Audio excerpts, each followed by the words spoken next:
in 5, 4, 3, 2, 1. Please welcome. Welcome to the gayest podcast ever. Hello and welcome to the gayest podcast ever. My name is Josh and I'm here with Eric and CJ. Hello, boys. How are you? Hi. Our weather is kind of slowly turning into spring. Got me in those good moods. This bitch, I swear. You know what's funny? We're heading in good directions. Approaching CJ's 1 year to 40 mark. Can we stop reminding me? The wrinkles on my face remind me every day in the mirror. Spencer showed me a meme today, and it was like, if you don't believe in seasonal affective disorder, then why on the first warm day of spring does everyone run around like they just took a tab of Molly? And I was like, that's accurate. Oh, I have seen convertible tops, people in shorts and cutoffs. I'm like, you guys, it's still 40. Come on. I keep looking outside and I just see Eric running around the neighborhood. Just like, it's almost like clockwork. I can go up for lunch and be like, oh, there goes Eric. Yeah, I go on my walks and she's always pulling up in her car and loading something. I'm like, oh, what'd she go buy today? What's she remodeling today? Who wears shorts? Right. Eric wears shorts? I'm in those gray sweatpants. You already know. It also reminded me how I felt last March and April when allergy season hit, and you're like, is this allergies or COVID? Like, I'm back there again because all day Monday, I'm like, what is wrong? Why do I have this headache? Why is my nose running? Why is my throat a little sore? Oh, wait, the allergies are back. Yeah, I saw some flowers pop up on my lawn today. They're flowers as in weeds. And I was like, woohoo! Yeah, we're also approaching, like, this time last year was the last time me and Eric were in an office. Yeah. March 13th, I was the last day I was in the office. Same. So we're approaching that milestone, which is just insane. Can you believe it's been a year? Oh my God. I know. I was taking vacation this time last year, and now I don't have a job, so I'm on permanent vacation. So. Yeah, it just goes to show you that, and my sister was listening to some of the old episodes. She, God bless her, didn't realize that we were still recording new ones in COVID. So she's been listening. She's like, y'all thought, like, back in April and May that, like, you're like, how am I going to last 30 days at home? She's like, little did you know. So we're going to have to do a greatest hits of COVID because this bitch is going down. Oh, my brother brings it up. My brother brings it up constantly. Like when it first happened, I remember like one of our first family calls we did with my brothers and my parents.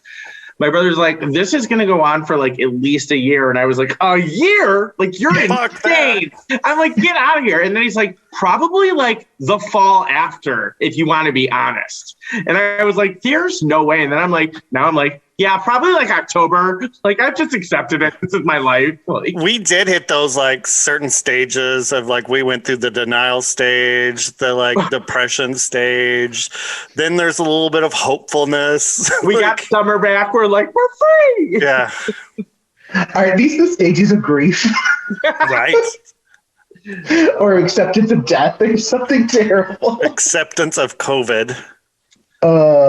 Yeah, no, it's funny. And like, while I am super excited that things are starting to reopen, at least here in Michigan at a slower pace than Texas, Florida. Yes. But, because warmer weather's coming, that's great. It is still super funny, like, being in a place with a lot of people. And I'm like, wow, because I haven't done that in a year. It's like, like, does it make you pause at all? Or you're just like, bring on the people? I feel like I am safe enough to where I do wash my hands. And like we said, when this all first, like the people that you're around, you hope are being responsible about it. But I do still wear my mask in public. Like if I go somewhere or like a store, me and Chad had this conversation a couple days ago where none of them were wearing their masks, like behind the counter or anything. And I was like, okay, well, I'm just not coming in your store right now. Like, it's not over. Everyone's just a little too. I'm still looking for that vaccination, girl. Like, I haven't gotten it. We had this conversation the other day, too. Like, first, we went to brunch on Sunday for the first time in, oh, God, months. Since November? November Yes. 1st was the last So time? it's fantastic. But then we talked about talking about your stages of like grief. Like I was like, okay, there were moments where I'm like, I did judge people for what they were doing. And then I got to the point where I'm like, listen, if that's what they're comfortable doing, that's what they're comfortable doing. I'm not there yet. And so like we had like these moments where I'm okay with this. I'm not okay with this. Now I'm back to being okay with this, but now I'm not okay with this. So it's, and I totally think the warmer weather too. Like, it's like outside stuff, you feel better. Like you can, hang out with friends outside and keep your distance. But I feel like we have all done pretty good in the year. Like even with our little core group of friends, like I'd say out of everyone, like maybe 3 or 4 people did get it. And like they took the appropriate steps, and that's just a risk that we all took when we were hanging out. And I mean, it is. Yeah. And I think the other thing that was really great about our group is there was like no like secrets about it. There was like, hey, I'm being upfront and honest. I've been seeing this person and this person because, we have family members who are older and we have, friends that work in the health system. So it was very, very important for us all to be like, hey, like no judgment. I just want to know. So that way I know what situation I'm walking into and the other people I'm seeing. So I think that was really, because I think that was a big thing for a lot of groups of friends that they found. How did you do flying, Josh? Because me, you, and Chad have all flown. CG, you haven't flown yet, right? No, the last time I flown was when this started. A year ago. March. Okay. Yeah. So I flew and I was totally comfortable. Like I was very happy with Delta's protocol and what they did on the plane and the mask. Yeah, we flew Delta as well, and major props to Delta because they still are doing the seat in between. They loaded back to front. They gave you sanitizing wipes. They gave you everything you needed to feel comfortable about it. And on our flight down there, there was no one behind us, no one in front of us, and no one on my side. Spencer did have someone on the side of him. But like for the most part, there was no one near us, and that was really great. And I thought I was going to have a hard time wearing the mask for like 3 hours of our flight, but it wasn't that bad. Yeah. Charlie's Angels, the remake with Elizabeth Banks, really helped. Shout out to Eric for telling me to watch it. I loved it. Did you like it? I'm like, I did, but I'm not most people, but I liked it. Well, I don't know why I got so much hate. I thought it was really funny. Well, even like, so I flew at the beginning of this, and from on the way there felt completely different than on the way back from Florida in the like 4 days that I was gone, because it went from, oh, this is kind of happening, we're hearing cases, to suddenly like, oh my God, it's everywhere. You need to do this, this, and this. Plus, I will say, because I did book that flight very last minute, like 3 hours ahead of time. Your birthday, right. But I flew Delta on the way down and then Spirit on the way back. And the difference between those two, like Delta, everyone's spread out, felt really safe. And then all this extra baggage, plus like in Spirit, everyone is like this. And I'm like, this guy beside me is going to give me COVID. I know it. So, I mean, I think I would be a little more comfortable now, especially choosing those airlines that I know are making the right decisions. Yeah, they were very good about the whole flight, and we got on 4 different planes to get to St. Thomas, and I've never eaten so many goldfish and little bottles of water in my whole life with the sanitizer. Yeah, that was really nice. But yeah, I was fine with it. Yeah, no, it was really good. Major shout out. I mean, now the FFA, the Federal Air, whatever, because we have a president who is actually acknowledging that this COVID isn't just going to go away on its own. So he's very much like, hey, if I can control like federal land and federal air, you're wearing a mask. And I was really, really thankful for that. And everyone was really, really good and respectful. And I will even say, as much hate as I give to Florida, I was pleasantly surprised when I was down there. I mean, we stayed at our own house in our own little area, and we only went to restaurants where we can make reservations on the patio. But then when we had to go to the grocery store, we went to like a Target and an Aldi, and they were all making sure that everyone was masked up. So it felt pretty good about that. Yeah. But yeah. Well, a year in the life of COVID, boys. Yeah. I mean, we did it. A year in the life. It's also very nice to have a president that says, and I actually believe him at this, that, there's going to be enough vaccinations for everyone by the end of May. And I believe that 100% just because I've seen how many have been rolling out in the past few weeks. And oh my God. I saw an article today that talked about the surplus of vaccines that we're going to have and what we're going to do with them, because they're making them at such a crazy amount because they want everyone to have access to them. But so many people are hesitant about taking it that they're worried that they're not going to have anywhere to store these vaccines once all the people who are like, give me one, get one. And then everyone else is like, I don't know what to do. So they're like, what are we going to do with it? And I'm like, oh, you know what? That's a future problem. And I don't want to hear about it right now. And that's a good problem to have. Then we start, you know what? At that point, if Americans don't want them, start sending them to other countries, because the only way that we're not going to have another South American variant, South African variant, UK variant is that we have herd immunity across the globe. So, you know what, Americans, get it now, because you're going to be pissed when you don't have it and we're sending it over. Send to our friends and family in Canada and Mexico, and open those borders, allow people, there's families, especially us living so close. I'm trying to go to Greece here, okay? Right? But we live in Detroit, obviously, Canada's 20 minutes away, but there's families that are separated at this point, because that border's close. So let's send it to our friends. We trust them. Dan literally has 6 tickets anywhere we want to go in the world, and we can't use them. It's like a joke right now. Right? Yeah. Insane. But all right, boys, let's go ahead and take our first little break. Let's fill up our drinks. And when we come back, we're going to let Aaron talk about his most recent Netflix binge. So we'll be right back. Stay tuned. I love the way that you talk. And we're back. And we're going to turn it over to Mr. Klinsky. What you been binging, boo? Dude, well, there's nothing to do, so I had to find some new shows to watch. So I started this new one called Ginny and Georgia. I didn't binge it. I watched 3 episodes here, 3 episodes there. And then I actually finished it yesterday. Wait, can we pause?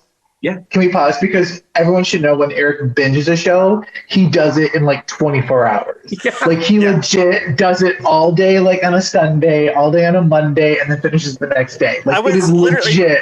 Excuse me, but to be fair, I've run out of TV. And I've been quarantining with producer Chad and Chris. So when I'm dying on Monday and have nothing else to do, you're damn Skippy. I watch TV all day. Yeah, I was going to say, I'm this show just came out. What do you mean you didn't binge it? You're done. Yeah. There's no time right now. I have to separate it. Eric, to be fair, you did Game of Thrones pre-COVID, and that was a hardcore binge. You did 6 seasons in 6 days or something stupid. No, it was not. It was 3 months. You're insane. And those were hour-long episodes. Anyway. Okay, sorry. All right. So basically the story is about this lady. Her name is Georgia. Which you find out actually later, it's not her real name. She changed it, but she has 2 kids. Her daughter is half white, half African-American, and her name is Virginia, but they call her Ginny. The show is Ginny and Georgia. And then she has a little Caucasian son who is named Austin. So she basically just named them after places they were born. Love that. Yeah. I was going to go conceived, but okay, born. But she grew up in Alabama and got pregnant at 15. Didn't we all? Had to raise her daughter on her own. And so she runs into this Indian kid when she is out on vacation, or she's homeless on the streets, and he is there with his school. And he's really nice to her and gives her half a sandwich and his sunglasses. And he tells her he's from this town in Wellsbury, Massachusetts, and they're all going to Prague for spring break or something. And they're in middle school. So she just gets this idea that's where she needs to be and end up in life. So basically, Prague or Massachusetts? In Massachusetts, in Wellsbury. So she basically, her second or third husband dies. And she basically packs her kids up and moves them here. And her kids have been moved around all the time because of different men in the mom's life. You start learning the mom is kind of a killer, and with all these secrets, but you like her and you like her accent. And you're kind of rooting for her. So I'm already on board. I've never heard anything about this. Pause. And There's he's kind of murder? a killer. I'm on board. Yeah, there's murder. And then her best friend across the street has these two kids, Marcus and Max. And Max is like this out lesbian who's a sophomore. And she's just like so bubbly. And she becomes friends with Ginny on the first day because Ginny calls out her racist teacher and like puts him in his place. And then all of a sudden you're just hit with Marcus and Max's mom is from Schitt's Creek. Jennifer Robertson is in it. Yeah. And I was Is like, this a Ryan Murphy production?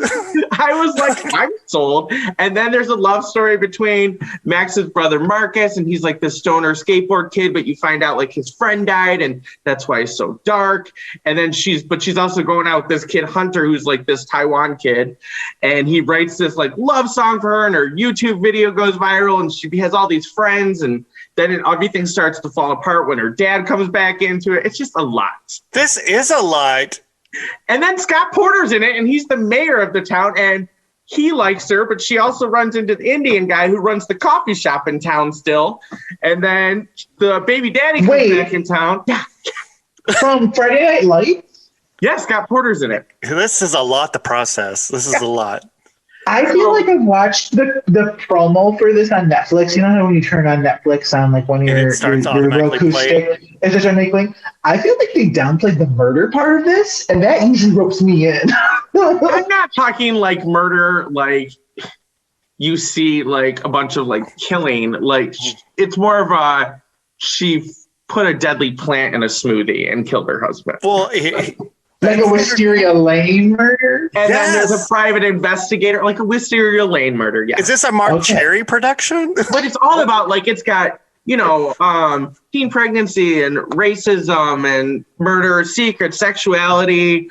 Like, it's this crazy. And then there's the 4 girls in it. They call themselves Mang because their names are, like, Max. You lost me there. Max, Abby, Nora and Ginny becomes the last one, and they're like, Mom, you're embarrassing me at like the sophomore sleepover. And she goes, you're the G in Mang, and I'm embarrassing you. Like, yeah, what were they before, man? Yeah, all the mom does is drink wine and stuff, and you can tell the kids have issues, and there's floorboards with secrets, and I liked it. I thought it was good. Could you imagine if all of our friends tried to do that? First of all, everyone's name starts with a C, an E, an M. You got some vowels. Yeah. It would be like Vemschnupp from Saved by the Bell. Vemschnupp. When he tried to get her to memorize the planet. Now I want us to adopt a friend that starts with the letter V. Anyone know a Victor, Victoria? Victoria Grace. Yeah, but I really liked it. I think you guys should give it a chance. Well, murder, stoners, and lesbians. I mean, sign me up. I'm intrigued now, if nothing else. There's a lot of crawling through windows, like Zach and Jesse. It's just like, yeah, it's things. Got so this is an adult drama or a teen drama? No, it's an adult. I would say it's both. You're very involved in the teen world, but you're very involved in the adult world. 90210. Scott Porter's shirtless a lot. The baby daddy's shirtless a lot. Here for that. Yeah. So if you had to compare it to another show that you watched, is there one that you think of? Like, is there anything that comes to mind if you had to compare it to something? No, I can't really. No, I've never seen a show like it because like the mom's crazy and like you're like, wow, you're like a bad mom, but like you're like, God, I'm rooting for you, like sneaky as fuck, but I like you. And then there's just all these different characters that play it. And like by the second episode, I want to say I was like sucked in. I was like, okay, now. Oh, good. If you're gonna say like the 4th episode was when it got good, I was gonna be like, I'm not doing this. No, like the first episode, you know, it's just them introducing the characters, and the kids are sick of moving, and they move schools like 4 times. But then they start to bring all the characters in, and you're like, okay. Like, actually, so it's a little bit of an ensemble. Yeah. Do you think it'll get picked up for a second season? I do. David Spade just had them on his Netflix show. Very promising then. Yeah. I do Well, believe and it'll be a season 2. I do think it was like number one streaming for Netflix. Like, if you can do that, I mean, why wouldn't Well, and then Netflix they got a lot of flack for the Taylor Swift comment. Like, there's a scene where Ginny goes to Georgia. She's talking to her mom, and she's like, "Well, you've gone through more men than Taylor Swift," or something. And it was just like, okay, That's the only thing I'd heard about the whole show, which was a little intriguing. Yeah. Yeah, because Taylor Swift like posted on social media like, way to take a cheap shot, Netflix. Or like, it was like, that joke was 2012 or something, like, it was a very dated joke. And then she was upset because she was like, I felt like we did all this great stuff with Miss Americana, and you're just kind of walking it back. If you guys like Emily in Paris, I think you'll like this show. It's got a little darker aspect, obviously, but I liked it. I thought it was good. Okay. I think you should give it a shot and report back. How many episodes? Is it like a 10 or 10? 10. Okay. And they're like 45 minutes. Okay. Good. So they're not long. Yeah, interesting. And like, besides Scott Porter, which for those of you who are listening don't know, he was the quarterback that was like paralyzed in a wheelchair in Friday Night Lights. Yeah. And he was also in Heart of Dixie. Heart of Dixie. And that's where he starred with the lead, Brianne Howie. She was a guest star on Heart of Dixie one time. Oh, I didn't know that. She didn't look familiar in the promos, but so maybe it was just like a guest star or something. And then two of the girl Abby, Katie Douglas, she's been in a couple things, like guest spots on Criminal Minds and things like that. And then Nora and Max, who are the other two girls on the show, they both got their start on Degrassi, which like every Canadian kid in the world who's ever acted. With Dre. Yeah, with Dre. Yeah. And the chick from the Vampire Diaries. But Jocelyn's hair is so short, like in it. It's so Jocelyn. I call her Jocelyn. The mayor's wife. She plays Ellen. Her hair is kind of short, and it's so funny to like. Is it like the bad haircut and Schitt's Creek? No, I think she looks cute. And her husband, he plays a deaf guy on the show. Like, he's deaf in real life, but he plays her husband on the show. So her and her kids, whenever they speak in sign language, and they all had to learn sign language for their roles. Yeah, that's really cool. Yeah, Netflix is really good about doing that. Like, if it's a deaf character, they get a deaf actor. Yes, it was every diversity, race, gender. Like, it brought out everything. And you're just like, oh, okay, like. Okay, everyone's here for that. I could get behind this. Yeah. I will definitely. I'm always like, and it sounds kind of like feel good too, not too heavy. Mm-hmm. I mean, but that's what sometimes if you're long day, that like Pretty Little Liar, but there's like yeah. It almost sounds like something that you'd see on like ABC Family or it does kind of. Yeah, that's why I asked: is this an adult or teen? The CW. Teens are definitely like having sex and buying Plan B pills and doing things in it that you wouldn't catch on ABC Family. Love it. Well, thank you, Eric. We're definitely going to have to check it out, and we'll report back. And all of you listeners, when we post on social media, if you've watched it, tune in with your little thoughts. We always love to hear from you. And if we're good on that, I think we should take a quick pee break and refill our glasses. And when we come back, we're going to talk about Homecoming. Real stuff. Right? Real stuff. Real stuff you guys, in the world. Let's start getting real. All right, we'll be right back. I love the way that you talk. And we're back, and I'm going to turn it over to Mr. CJ, who's going to tell us about what he's been recently into. So obviously, we all love our streamings. One of our normal streamings, or one of my normal streamings, CBS All Access, recently transitioned to a new platform called Paramount Plus. And one of their first big promos, I guess they did, was return to MTV's Real World New York, the very first season of The Real World, the very first reality show as we know it, aired 29 years ago. And I literally had to go back and be like, no, wait, I read this wrong. This is a typo. There's no way that was 29 years ago because I would have been 9. And I know I've been watching The Real World older than that, but no, for sure, 29 years ago, The Real World New York aired. What year was this? This was in, actually, no, it actually aired in 92. Okay. I didn't watch until probably like Hawaii. Oh, I did not watch it religiously, the first season, but I did watch season 2 because John Brennan. Weren't we like 10? You were Yes. That's why I'm saying like 9 and 10 years old here. Like, I don't want to say this, but my fiance wasn't born yet. Well, on that note, we should congratulate our little Josh. He is engaged. yes. Thank you. Yep, you gotta pick them young. Oh, God. So now this group consists of 2 married and 2 engaged. So maybe this time next year or 2 years from now, we'll be all. It is getting real. Yeah. Can someone get the phone?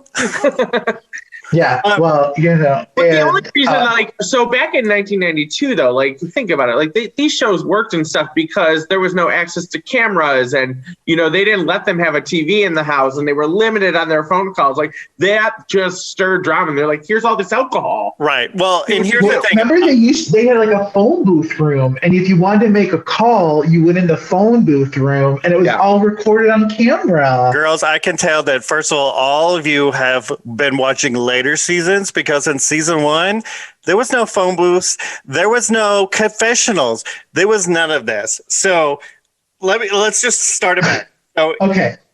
It was, first of all, it was inspired by 90210 because of the young cast. Like, MTV wanted to do a scripted show that competed with 90210, but the creators were like, this is going to cost way too much money. What if we just brought in a bunch of people and filmed them and then tried to make a story out of it? Oh my God. And then the real world began. So it started February 16th is 2092, or not even 2000. Oh my God. 1992 is when it started filming. They only filmed for a few months. So they ended filming on May 18th. So from February 16th to May 18th, that was their period that they filmed. It aired 3 days later. There was no months and months of editing and trying to. So I didn't really watch the first season when it was out. I did see like repeats because I started watching and they did all the reunion shows and everything. But I went back and started watching this week, and I was like, there was no plot. There was no story. They focused a lot on Julie, who was the 19-year-old from Alabama, and Eric Nice, or Nice, or however you want to say his name, who ended up being a model. He was a model at the time, but he went on to do MTV's The Grind and all these different TV things. But wait, didn't they let them have a TV or something at first? They did have a TV. Yeah, and then they had to take it away because they're like, all they do is sit around and watch TV. Right. So, but like that first episode, half of the episode was Julie like saying goodbye to her family. No one else in that season got like, oh, here's my family, here's my backstory, here's the intro to me. Julie was on the plane, then she was in New York, she showed up, and then the house guests just showed up. They're like, oh, hi, I'm Eric. Oh, hi, I'm Becky. Hi, I'm Kevin. And then suddenly, like, episode 3 might focus on one of them, but like halfway through, you're like, who is this person? I don't know anything about you. So this is like almost 30 years later? Yeah. So they're like all 49 and 50 now? Yeah. So they're all artists. And that was interesting because when they pitched the idea to every one of them, they said, we're going to do an artist showcase on everyone who's in the arts. So, you mean like a painting, mural? Well, Becky was a singer. She was in a band. Andre was in a rock band. Heather was a hip hop artist. Julie was a dancer. Norman was a painting artist. Eric was a model and TV like stuff. And then Kevin was a writer, but he also was a poet, and he was an educator. And then most importantly, he was an activist. So you had all these people, everyone except for Julie, who was 19 from Alabama, had lived in New York for like a year or two or more prior to this. So everyone else was just like, oh, yeah, this is my normal life. Bring in Julie from Alabama at 19 and be like, oh, hi, y'all. I'm in the big city. What's going on? What's all these things going on? And she's under 21, though, too. Like, God, Right. like, what a terrible decision. Who's in charge of that? So one of the first scenes is Becky, and she's on a phone that has a cord, just sitting at their kitchen counter, talking to her mom. She's like, yeah, Mom, I'm here. And the mom's like, how do I call you? Do I call this number and like request you? And she's like, Mom, this is like, you just call like anyone's house and say, hey, is Becky there? Like they had no idea what was going on. I found this out today. Andre, do you remember Andre? Long hair rocker boy? I don't know. Yeah, I don't know anyone. I think Puck is like the first real world person. And Beth, she was on season 2, I think. Yeah. So Andre's from Detroit. Oh, is he? Norman, the gay one, is from Wakefield, Michigan. So there were 2 Michigan people. I don't know where that is. I Is that my was- Romeo? I just kinda scribbled it down. Anytime, any far away, I'm like, is that my Was he on the Real World Sault Ste. Marie? So wait, what happens when they come back now? Like, what's it? Yeah, so they're on like, this coming back. new show. So 30 years later, they all come back in. They didn't tell them anything other than we're having a homecoming show. You're going to be here for. At this point, we don't know how long they're there. We don't even know how many episodes we're getting. But they said we're Like an going back, artist convention. right. We're going back to New York. You know, it's a reunion show. Obviously, everyone has to quarantine and all this. They put them in the same loft, exact same loft. They walked As in, a they're like, oh, that's fun. they're like, oh my God, I can't believe we're here. Well, they did give them a confessional this time. So they actually have a little confessional room so they can go get out their stuff without saying it in front of all the other But people. these people have got to be in their 50s. They are old. They've got kids. They've got grandkids. like some of them are executives. Like they've like built up their careers. They're gonna live in a loft with like 6 strangers. Like, no way. Yeah. And it was great. 'cause Right? I mean, like, I did this. This is for my You guys, 20s. we This could is do it not- for like 10 days, and Yeah. then I'm like, go away. They did No, allow we need them. cabanas. Cabanas. Everyone has their own space. Yeah, I felt like this was probably something that they had to fight for, but they were allowed to bring their cell phones and stuff. And so a lot of the first episode is them like FaceTiming their family and introducing them to everyone. Oh, this is Heather. This is Kevin. This is that.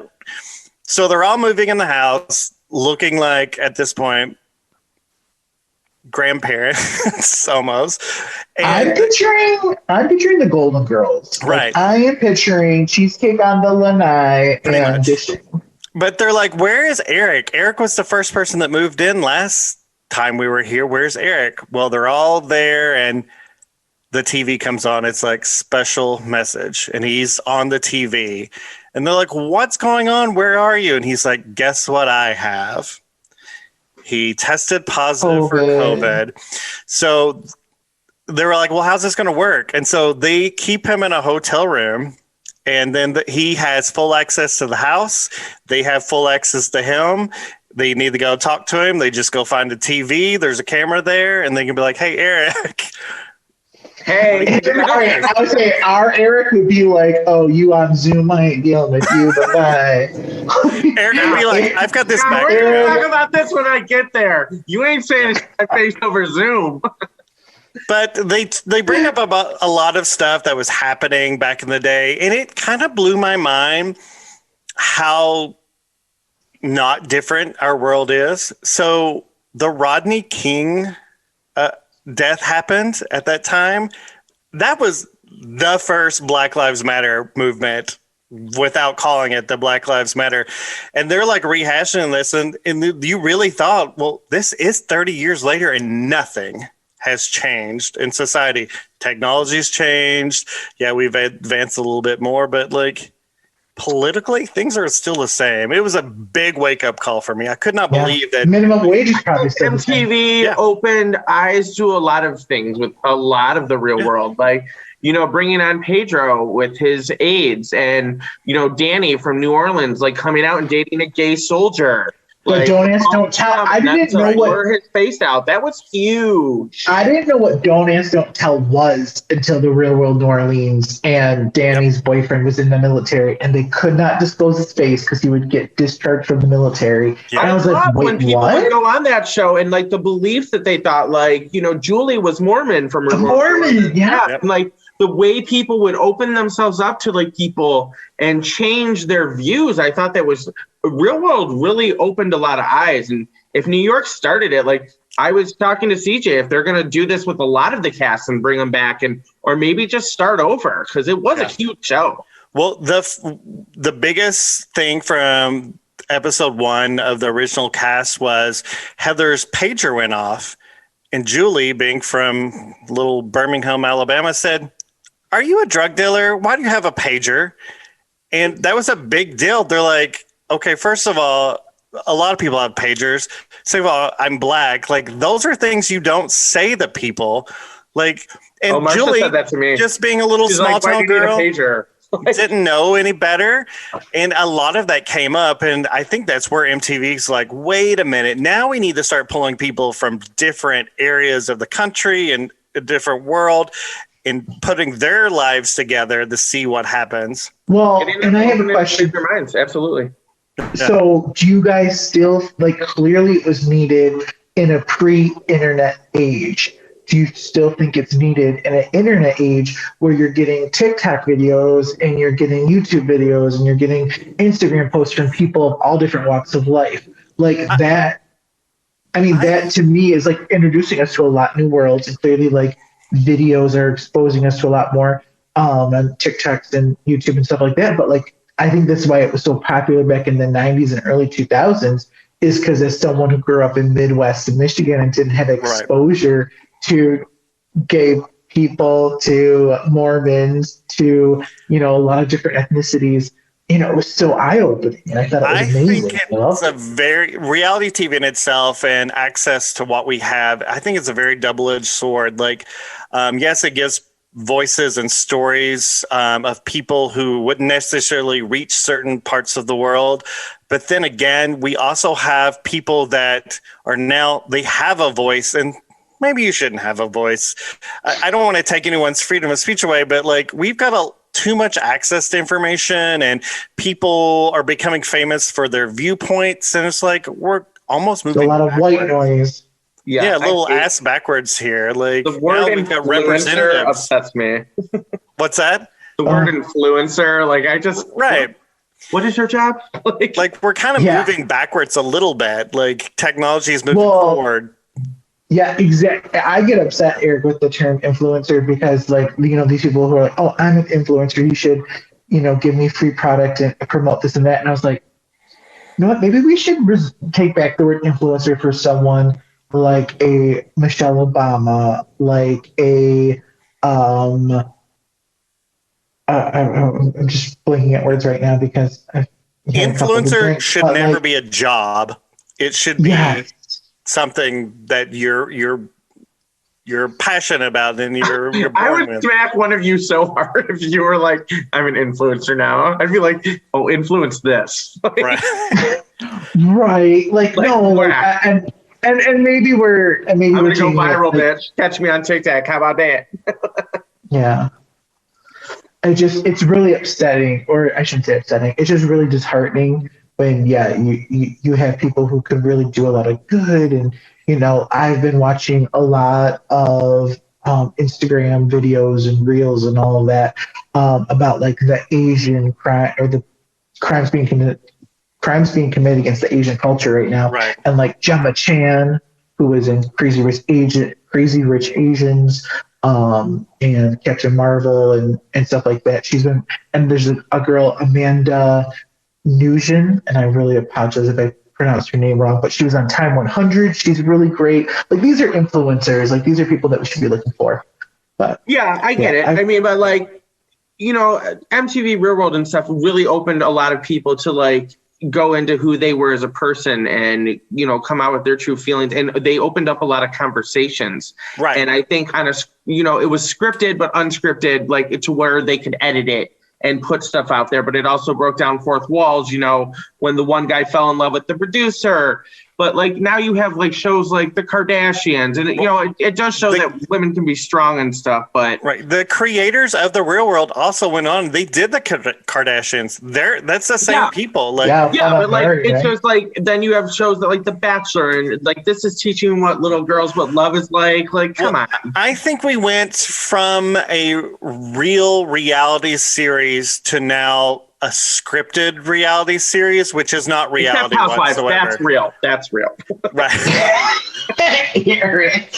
But and maybe that was what I felt so fascinating about going back and watching those first few episodes of the first season of Real World was it was also random. Like there was no storyline, but that's the way life is. Like there is no storyline, but I'm so used to today's reality TV. And then I hate you the next morning. Like this point, you got to get from point A to point C in today's reality. No, that maybe you're going to go hit G first and then come back to B and then go to C. Like it's interesting how reality TV progressed and developed and evolved, and it's almost not reality anymore. No, I agree. So I would love to go back to an actual reality TV show. Yeah.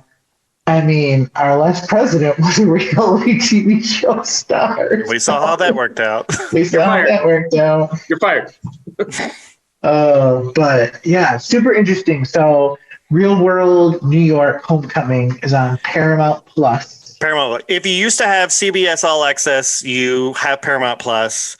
They just added a few more networks to that. I believe they are bringing back like a challenge too of all the OGs who used to do the challenge, because Mark from like one of the Road Rules seasons has been really pushing. Like White Blind, who's still looks good at like 52, still fine as hell. I would have done anything to get with Mark. But I'm telling you, they're going to have these challenges with like all these old OGs. And I'm like, bring back Landon. Bring them back.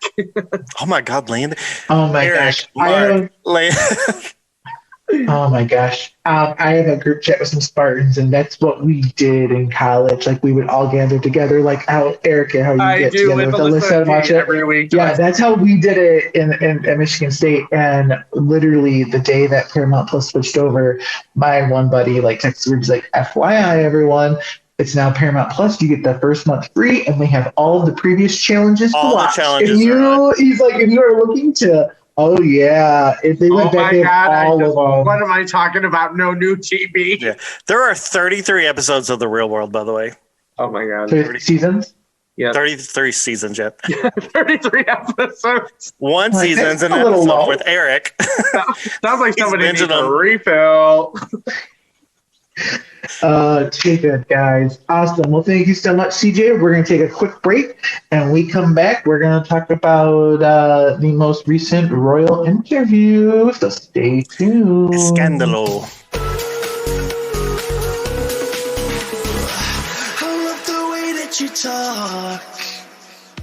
And we're back. And all right, guys. I think a lot of our fans have been talking about this topic probably since the beginning of 2020 when everything kind of went south. But last Sunday, Oprah Winfrey sat down with Meghan and Harry, the Duke and Duchess of Sussex. And they I hadn't heard. Right? They spilled more tea than the Colonius did back at the Boston Tea Party. Yes, it was steeping hot tea. And before we get into that, I just have to say, I have to give the most major props. Talk about a class act of an interviewer, Oprah. There is a reason she is Oprah, that she has this empire. She just knows how to do an interview. She knows the questions, how to be empathetic. Like, when I ever give my interview, it's going to be to Oprah. Like, no one else. I'm telling my story to Oprah. Yeah. She is just a master class. And so, for those of you who haven't watched, Meghan Markle and Prince Harry sat down with Oprah, aired this last Sunday, and it was no holds barred. no holds. They could ask she could ask whatever she wanted, and they said at the very beginning they are not being paid for this interview. So that was like two big things. She could ask whatever she wanted, and they were not being paid for the interview, which we will discuss in a minute. It was very important for them to communicate. So let's just start at kind of the beginning. So Meghan, so it starts off with Meghan Markle, and it was 2.5 hours. 2.5 hours. So it was a long, and that's what they gave us. Can't imagine what else was on the B-roll. So Josh, if you don't get to a point soon, I'm gonna die. I need to stop. Sorry. I do want to talk about that. But speaking of, she came out today and said, "Oh, there's plenty more clips to go. I'm going to release these later." Yeah. So let's just start with. I want to start with the marriage, with the wedding. So Meghan, when she first went to go meet the Queen Elizabeth, the grandma, she very much said she didn't. This is what Meghan Markle says. She didn't know anything about the royal family. She kind of was just very naive going into the whole situation. She had met Harry through a friend. They both had did all this charity work. She said the day that she was going to a family luncheon, she didn't know the Queen was going to be there. And then Harry's like, "Oh, my grandma's going to be there. Do you know how to curtsy?" Oh my God. And she's like, "What do you mean?" She's like, "It's your grandma." He's like, "No, but do you know how to curtsy?" And she's like, "No." And so literally Prince Harry and Fergie helped her fucking learn how to curtsy in the parking lot before she went in to meet the Queen. Oh my God. The Fergie interviews have been coming back now with Oprah when she was, because she's the same way. She's like, it was crazy once you get in there. That's how they're, Yes. If only she had season 3 of the Crown or season 4 of the Crown, she could have gone back and watched it and been like, this is how Diana did it. Mm-hmm. Yeah. And so she goes, "You think," she's like, "I just thought like, oh, it's a private family thing. There's not going to be we're not going to be at the ball. I don't have to curtsy." And he's like, "No, you're not meeting just my grandmother. You're meeting the Queen of England." Like, it's very, very much. And the other thing that I took away from it, and we should start with this now. Meghan says there is the family and there is the firm. The firm. And this, Yep. The firm. The firm. Can't stop thinking about it. It can also be called the institution. Yes. And the firm, the institution. And what it is, she said that there's the family, there's the royal family, like, mom, dad, grandma, grandpa, and then there's the family business. Mm-hmm. And the family business is the crown. Yeah. And we've talked about The Crown. We've all watched The Crown. I was actually really glad that I watched The Crown before I saw don't really feel like I watched The Crown, though, until I started watching the interview. Yeah. So it's they just expanded the show like 4 seasons, by the way. Oh, one of my favorite memes was like all the Crown writers, and they're literally running off and just writing all of this stuff. Like getting ready for herself. We're not ending in 2 more seasons. We just got renewed. Yeah. And so I will say the one thing that I took away from the interview is that Meghan said nothing but amazing things. I shouldn't say amazing things. She had nothing but kind words for the Queen of England and Prince Philip. The blanket story. Loved it. Yeah, she talked about the blanket story. She even went as far to say that Prince Philip, who was just recently in the hospital, she said she called the Queen to ask how he was. So they're very much in contact with each other. And Prince Harry, when he came in the interview, he says he has nothing but respect for his grandma. Everything that they did, he let his grandma know. They had multiple conversations. They're still in contact. He very much, and we'll get to why they left the royal family. But so lots of love to Queen Elizabeth, which I thought made me feel a little bit better. But so one of the other big bombshells that they dropped is they got married 3 days before the wedding. Mm-hmm. And it was just Prince Harry, Meghan, and the Archduke Canterbury Village. Then you have the pomp and circumstance and all that. Yeah. Yes, because she said that big wedding is for the people. It's for the thing. It's what they do. And she got that. But one of the other big That's why Markle didn't bring the sparkles. She didn't really care. She must have cared enough. It's her third wedding, right? She was no weighty Katie. Well, and so this is the other big thing the other big tabloid was about that Meghan made Kate Middleton cry. And Turns out the opposite. Kate Middleton made Meghan cry. And Kate Middleton went so far as to apologize, sent flowers to Meghan, and Meghan has since accepted the apology and they've moved on. But it was such a big story, and this is when Meghan Markle really found out that the firm was Team Will and Kate. The firm that's the future monarch. That's the future of the monarchy. Fair. He's not the heir. And now, William has 2 sons. It's just, no. He's fourth in line. That's the future of their firm. Yeah. Exactly. They're investing in their future CEO. But Meghan was very much when I joined this, when I signed up for this, I was very much told that if you do what we say and you're on our team, we will protect you and we will make sure you're okay. And she said that was the first instance where she was like, oh, you're not going to protect me. You're going to protect the firm. You're going to protect the crown. So that's when red flags started getting raised for Meghan.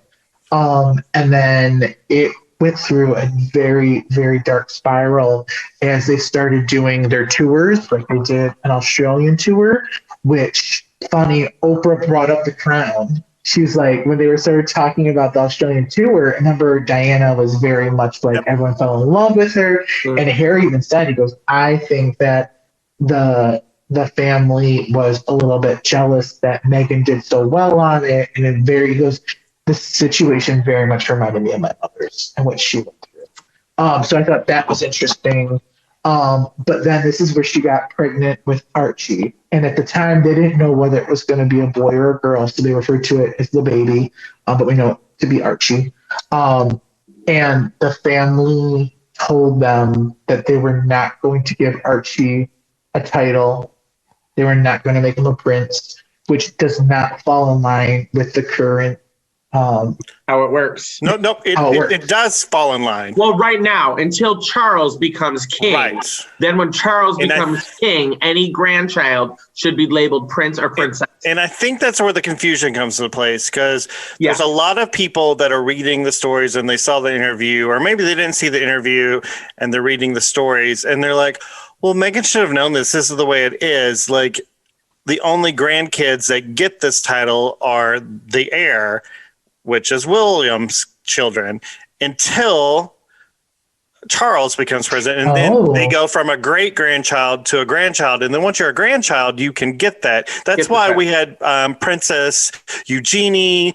And then because they were grandchildren, they weren't Beatrice. They were great-grandchildren.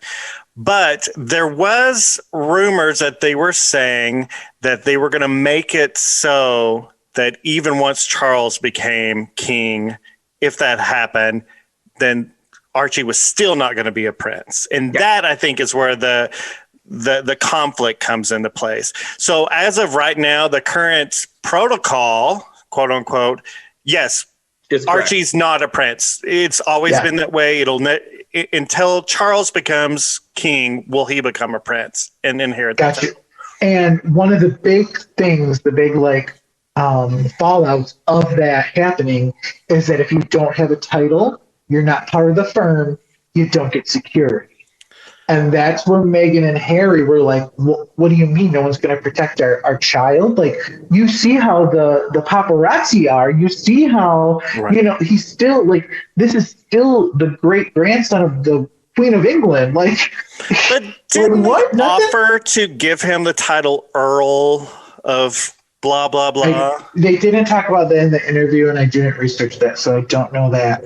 But one of the big things through all this, so Meghan, so she came in, this is Meghan talking. She came into this family. The wedding was kind of crazy. She's doing this whirlwind tour. She had the bad issue with her father. She's feeling very alone.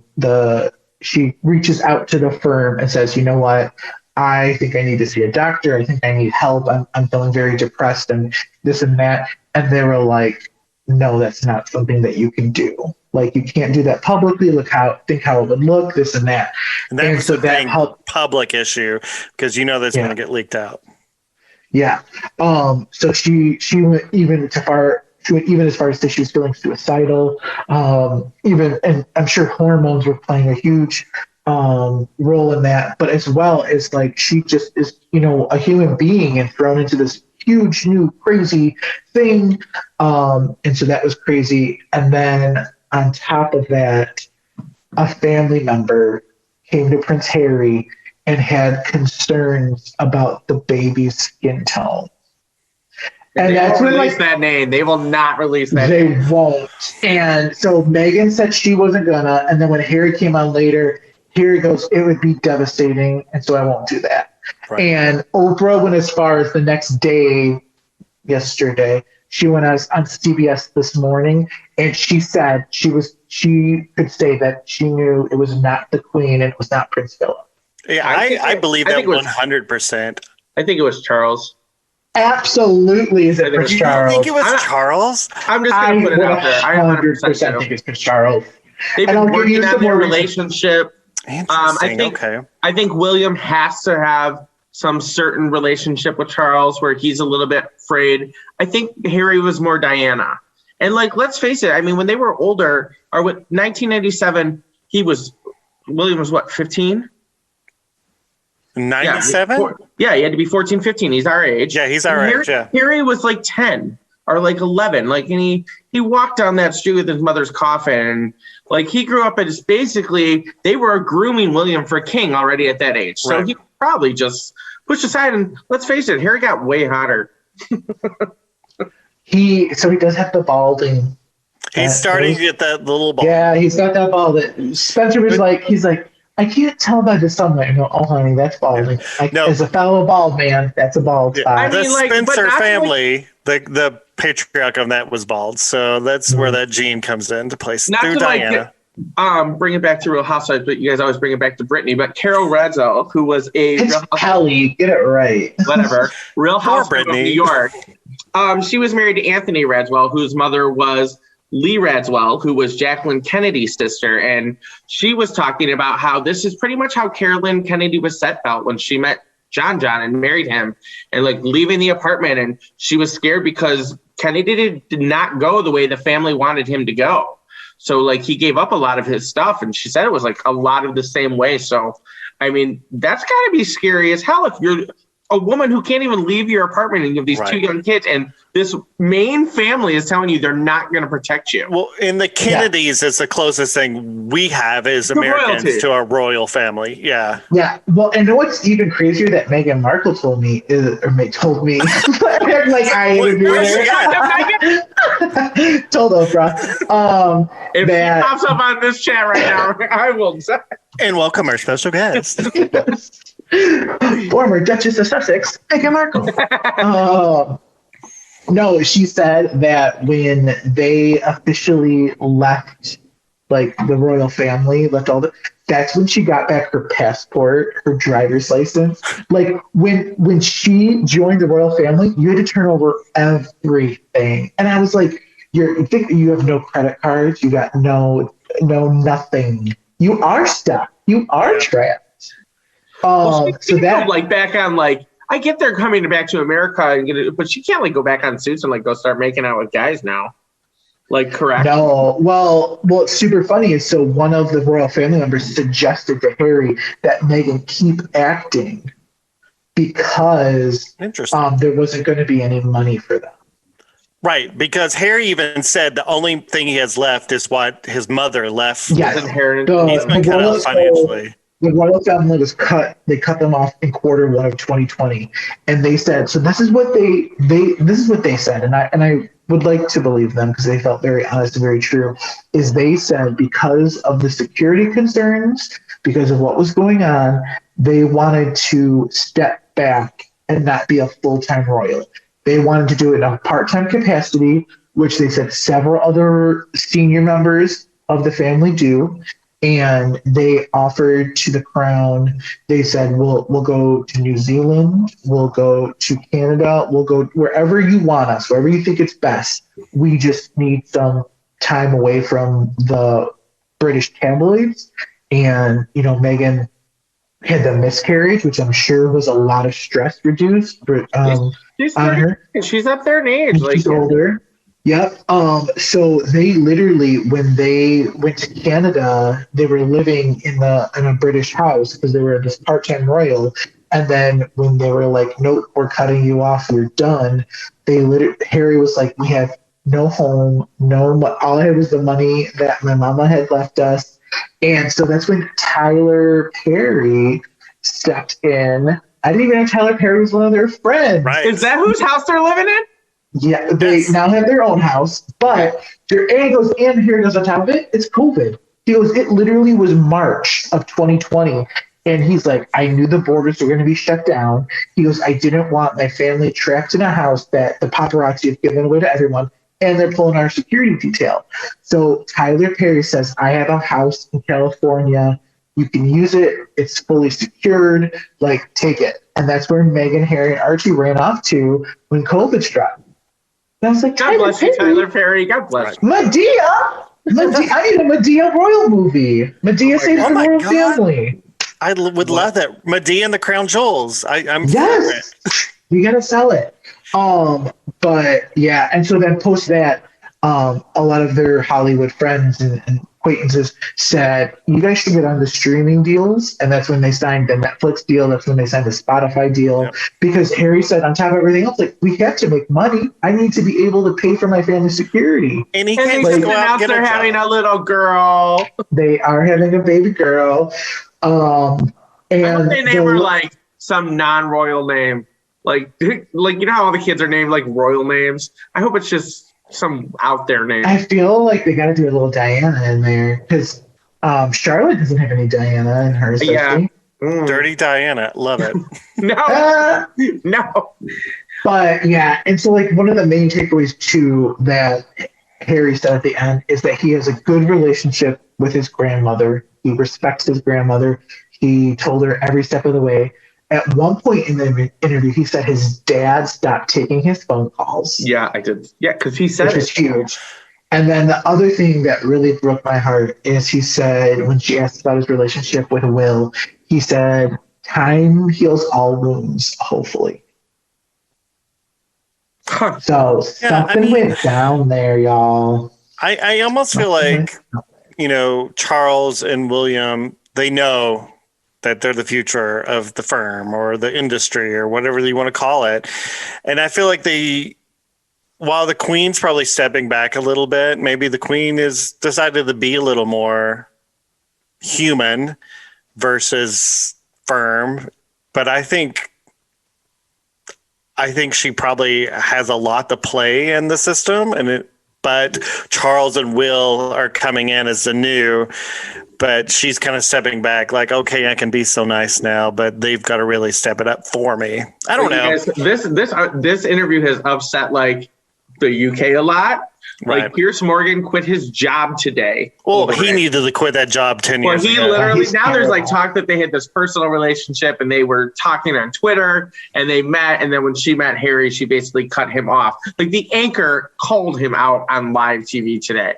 Yeah. He was like, and that's her right to like cut you off. And I mean, now she's come home and she's the princess of America right now. Everybody loves her. And her family's trying to like still come out of the woodwork. And I'm like, just let it go. People, let these people live. Who cares? Well, and this is the other thing that really bothers me about the whole situation is they said they plan to be royals forever. She's like, I gave up everything. I gave my U.S. citizenship. I was ready. I was committed. I wouldn't have done that unless this was our game plan.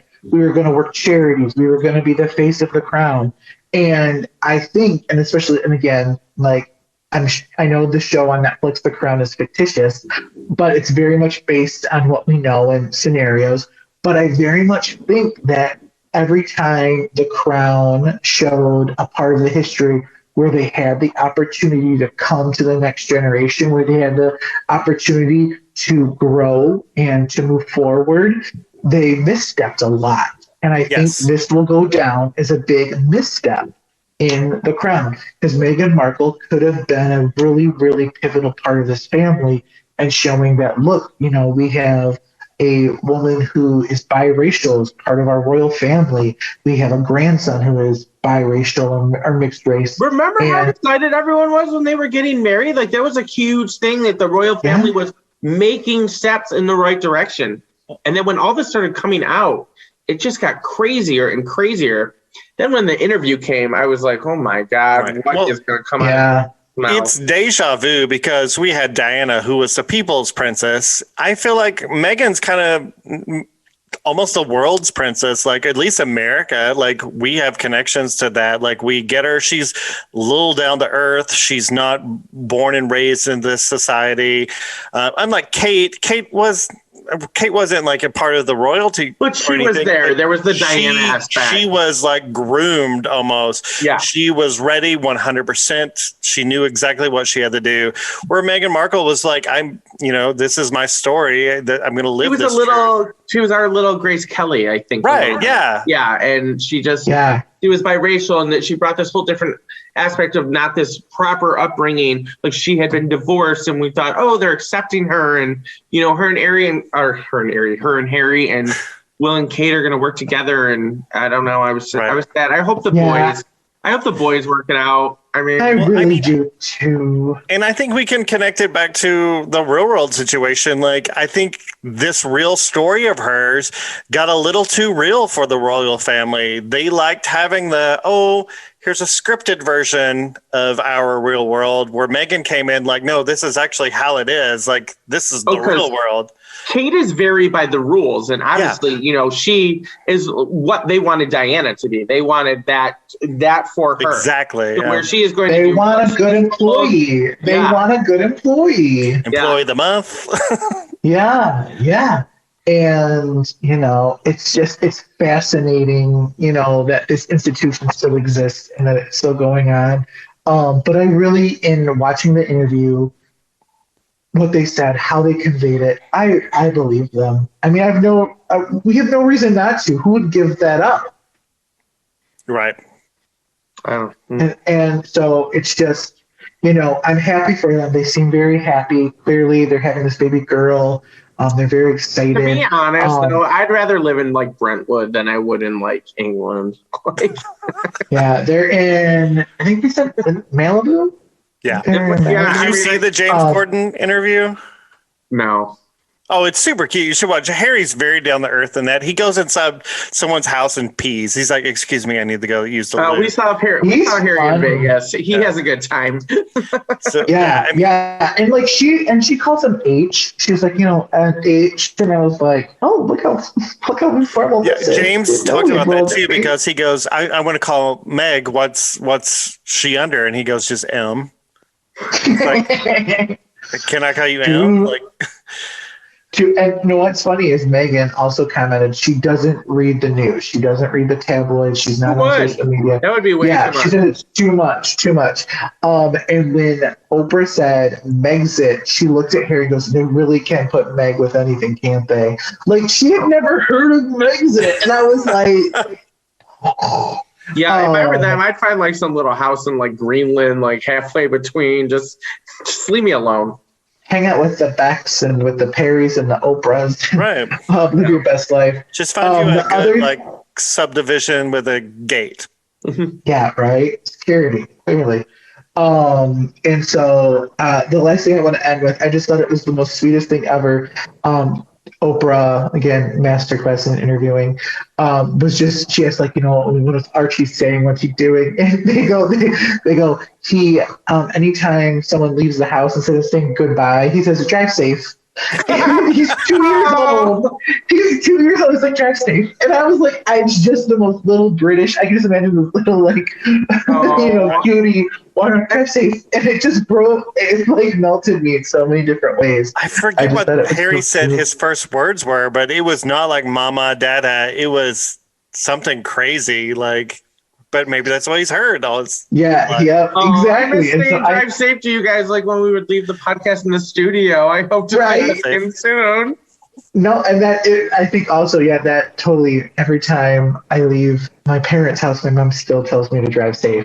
Yeah. And it's just, I think it's probably something a parent says to their child. Oh, mine's always like, text me when you get home. I'm like, it's 20 minutes away. Like, let me know when you get home. Let me know when you get home. Do you need a water? Do you need a bottle of water? Yeah, well, now I feel like at this point, if they don't tell me to drive safe, I won't. Oh, my Lord. I'm going to need it. but yeah, it's just a very, very interesting time in the royal family. And I did see today that they did put out a statement, the Crown did, the royal house or whatever you want to call them. And they said, Queen Elizabeth said that the Concerning. things that they said are very concerning and Yes. that they will be investigated. Yeah. But it's like, you can't tell me that they didn't know this before. You should go find a Blockbuster and rent The Firm with Tom Cruise. My God.